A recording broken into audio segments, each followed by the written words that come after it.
L'entrepreneuriat, c'est du trauma en barre parce que tout ce qui est nouveau, inédit, challengeant ou exposant est tout de suite étiqueté comme dangereux par notre système nerveux. Les peurs, certains blocages, empêchements, certaines croyances limitantes ou alors certains comportements ou habitudes de comparaison toxique ou de procrastination, le plus souvent, ça prend racine dans des traumas non résolus. Et tant que ces problèmes de fond-là ne sont pas traités, ils occupent le terrain. Et s'y atteler est vraiment la condition pour pouvoir réaliser ces projets. Mais c'est pas s'y atteler en force, c'est vraiment y aller de manière hyper douce, hyper fine, avec une attention particulière à comment ça se transforme à l'intérieur de soi.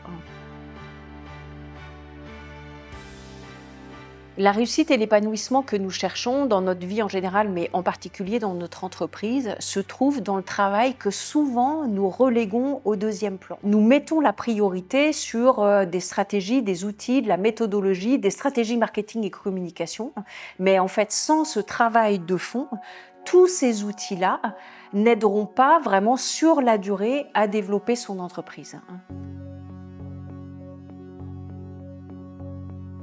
Je suis Béatrice Men et ça fait 10 ans que j'accompagne des entrepreneurs qui ont des projets personnels ou professionnels audacieux. En 2014, je crée mon entreprise d'accompagnement et j'ai démarré pendant plusieurs années, j'étais au RSA et puis en plus endettée pour avoir fait plein de formations. Et puis aujourd'hui, j'ai réussi à arriver à un endroit où je peux combiner le voyage en van au long cours et mon entreprise. En tant que timide et introvertie, et puis avec un gros manque de confiance en moi, pendant mes premières années d'entrepreneuriat, j'ai vraiment beaucoup fonctionné par la force, la volonté. Ça m'a amené à un burn-out en 2015. Et là, j'ai vraiment été obligée de re-questionner mon rapport au travail, à mon entreprise et au développement de celle-ci. Il y a eu 2 autres points de bascule qui ont été le décès de mes 2 enfants à 4 ans d'intervalle. Et là, à nouveau, j'ai été obligée de ralentir considérablement mon activité. Ça m'a amenée à assumer complètement mon rythme de travail et à honorer mes limites, à respecter mes besoins de rien, de vide, de processus de ce qui se passait à l'intérieur.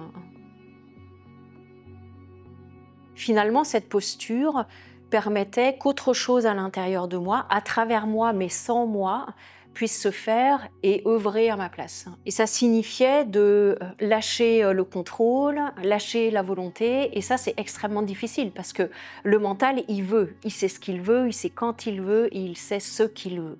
Mais là, il était bien obligé de lâcher puisque quelque chose de plus grand était en train de se créer. Et donc de passer du « il faut, je dois » au flow, parce que de toute façon, comme j'avais très peu d'énergie de disponible, je ne pouvais pas faire autrement. Quand on sort des « il faut, je dois faire X publications par jour, générer tant de chiffres d'affaires », l'entreprise peut grandir de manière organique. Et le terme organique, il vient de l'organisation de systèmes vivants qui est capable de s'autoréguler, se régénérer et croître tout seul. Quand on lâche le faire en force, les contraintes, les impératifs ou les injonctions, l'entreprise est traversée et portée par des flux plus grands qui la soutiennent. Plus je respecte mon rythme, mes besoins et mes élans, plus mon entreprise grandit.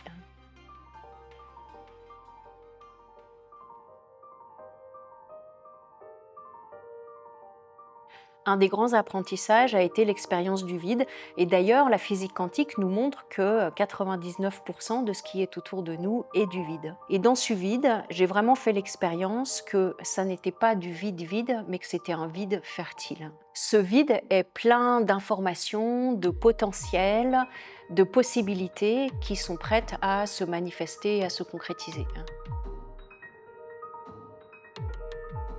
Mais ces principes-là de assumer complètement son rythme, honorer ses limites, rester avec le vide sont extrêmement difficiles à incarner parce que on est éduqué à faire, remplir le temps tout le temps. C'est donc un gros travail de déconstruction, déconditionnement et déprogrammation. La troisième ressource a été de m'en remettre encore à plus grand parce que c'était tellement difficile ce que je vivais avec les décès des enfants. Je ne pouvais pas faire autrement que de faire acte de foi, de me relier encore davantage à cette connexion à l'invisible, la notion de mémoire du futur, de vision à long terme, de reliance. Ça parle aussi d'être attentif à la source de son agir, parce que si j'agis depuis un endroit qui a peur, ça bloque. Si j'agis depuis un endroit qui a complètement confiance, qui fait acte de foi, qui se repose dans plus grand, quelque chose circule et ça se crée. Ça, c'est un énorme changement de paradigme. Ça implique de lâcher prise sur les résultats et le comment. Et pour le mental, c'est hyper difficile à faire parce que pour lui, c'est comme un saut dans le vide, mais en fait, c'est un saut dans le plein de la vie. Et il a besoin d'énormément de sécurité pour pouvoir faire ce pas dans l'inconnu.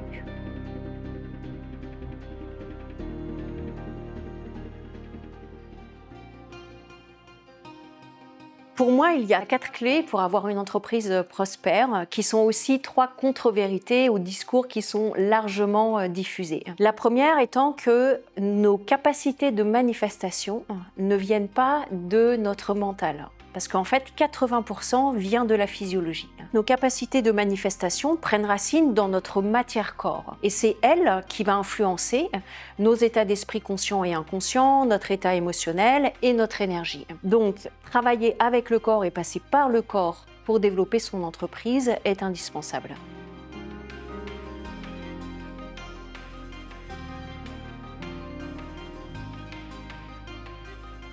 La devise « quand on veut, on peut », en fait, pour moi, elle est complètement archi-fausse. Quand je veux, je peux développer mon entreprise, être visible sur les réseaux sociaux, gonfler mon chiffre d'affaires, etc. C'est complètement faux. En fait, il faut vraiment prendre les choses à l'envers. Parce que c'est quand je peux, physiologiquement, nerveusement, émotionnellement, mentalement, que alors je vais pouvoir poser des actions concrètes qui vont me permettre de créer ce que je veux. Quand le système corps-esprit est en sécurité, régulé, libéré de trauma, on est en pleine possession de sa puissance et de son pouvoir d'agir. Et alors, à cet endroit-là, la source de l'agir n'est plus dans de la volonté, du vouloir, du faire, toujours plus. La source de l'agir est enracinée dans l'être, et là, on est dans l'être qui permet.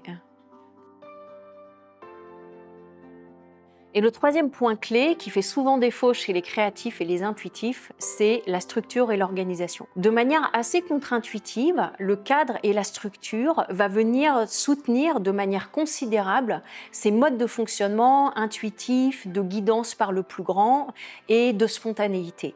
C'est la combinaison des deux, à la fois un cadre clair et en même temps souple et un mode de fonctionnement intuitif qui va permettre de poser des actes qui sont inspirés, qui sont impactants et donc qui vont générer des résultats qui sont satisfaisants.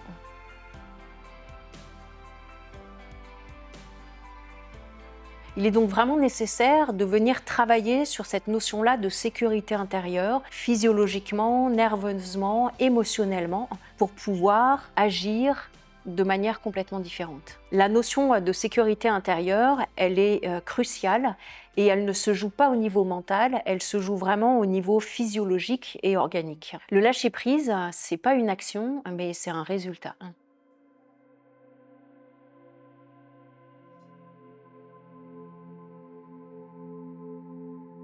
La quatrième ressource qui m'a beaucoup soutenue, c'est jamais seul. Quand j'ai compris ça en 2015, ça a vraiment tout changé dans mon entreprise. Et le fait de trouver des personnes qui puissent m'accompagner, ça a complètement modifié mon rapport à l'entrepreneuriat parce que c'est extrêmement difficile de travailler tout seul à son compte. Dans les coachings pour entrepreneurs que je propose, les personnes qui viennent sont en général hyper outillées, elles ont déjà beaucoup bossé sur elles, elles ont plein de compétences et plein de ressources. Et souvent, elles se disent « je vais arriver à passer le cap toute seule », mais en fait, seule, c'est toujours beaucoup plus long et beaucoup plus laborieux.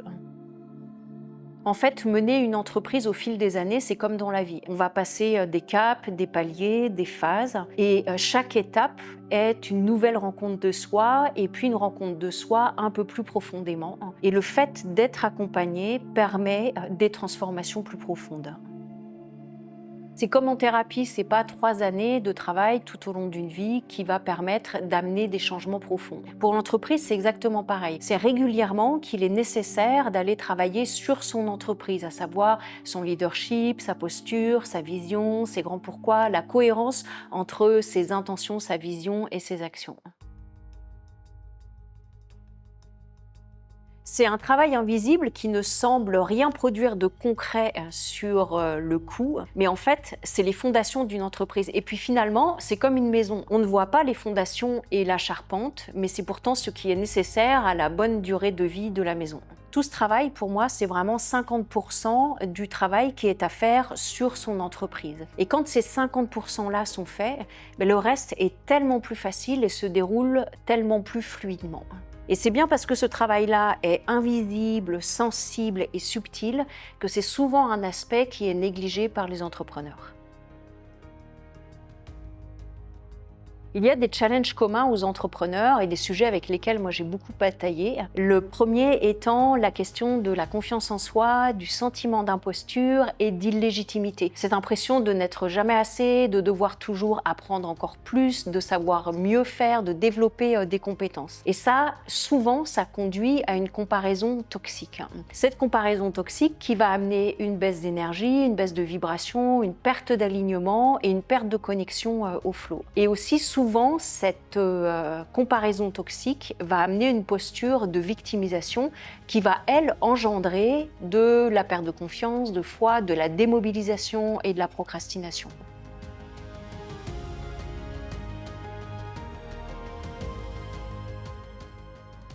Et puis, c'est aussi des idées prolifiques qui vont amener à de la dispersion et un manque de focus. J'ai souvent en face de moi des gens hyper créatifs, très productifs, avec de multiples compétences dans plein de domaines différents, et donc qui vont vouloir mener plein de projets. Mais ils se dispersent et donc n'avancent pas comme ils voudraient ou comme ils pourraient. Il est donc nécessaire de trouver une ligne, trouver de la cohérence, de trier pour pouvoir concrétiser les projets. Parce qu'avec des profils comme ça, ils sont tellement créatifs que même si les journées faisaient 48 heures, il n'y aurait jamais assez de temps. J'observe également souvent un sentiment d'insécurité ou de pression financière avec des relations très complexes avec l'argent, souvent ambivalentes, qui va impacter la capacité à tarifer de manière juste ses offres et donc à créer une entreprise pérenne financièrement. La question de la visibilité est aussi un gros sujet et c'est vraiment comment être visible et audible de son audience tout en respectant ses besoins, sa personnalité et son éthique. Ces différents points-là de tarification, sentiment d'illégitimité, d'imposture, de manque de confiance en soi, de visibilité, vont avoir tendance à rendre esclave de son entreprise. En fait, l'entreprise peut devenir l'obsession et le centre de toutes les préoccupations. C'est essayer de renverser les choses, c'est-à-dire que l'entreprise soit au service des besoins, des envies et des rêves et que les rythmes ou le style de vie ne se tordent pas, ne se suradaptent pas pour rendre l'entreprise viable. Et ce qui est incroyable, c'est que plus l'entreprise est à sa juste place, à savoir être au service des autres dimensions de son être, plus elle croît. Et en passant par le corps, en prenant en compte vraiment le niveau de la physiologie, mais aussi des émotions, de l'imaginaire et du subtil, on amène des changements profonds dans la structure. Comme les changements se font dans les couches profondes de l'être, les nouvelles manières de fonctionner arrivent de façon très naturelle et simple. L'aspect passionnant de l'entrepreneuriat, c'est que c'est une magnifique voie de développement personnel, spirituel et aussi un chemin de résilience. Donc en fait, on travaille sur son entreprise et en même temps, on travaille sur soi.